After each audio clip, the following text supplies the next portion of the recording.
Semifinal से कबल बाबर के वालिद ने बेटे को अहम पैगाम दे दिया। सोशल मीडिया पर बाबर आजम के हमरा एक तस्वीर शेयर करते हुए बाबर के वालिद ने वासिफ अली वासिफ का एक मकूला शेयर किया, जिसमें लिखा कि तस्लीम के बाद तहकीक गुमराह कर देती है। आजम सिद्दीकी ने लिखा कि एक कमजोर सा बच्चा उसके बाप के पीछे कंधों पर हाथ रखे खड़ा है, जिसके हाथ हर वक्त उसकी सलामती के लिए उठते रहते हैं, जो पूरी कायनात का मालिक है। इंशाअल्लाह बहुत करम है और होता ही चला जाएगा।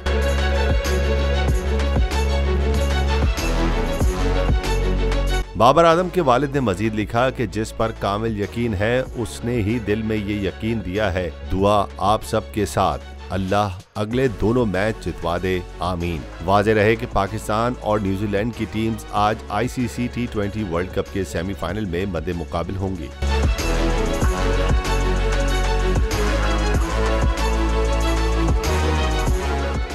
मुझे एक दिन जाने से पहले पता चल गया था मुझे मारने का। PTI का हकीकी आज़ादी मार्च सिर्फ बोल दिखा रहा है। 24 घंटे हकीकी आज़ादी मार्च। इमरान खान के कंटेनर के करीब फायरिंग का वाकया पेश आया है। सबसे ज्यादा रील्स और सबसे ज्यादा रेटिंग्स के साथ बोल रहा नंबर 1।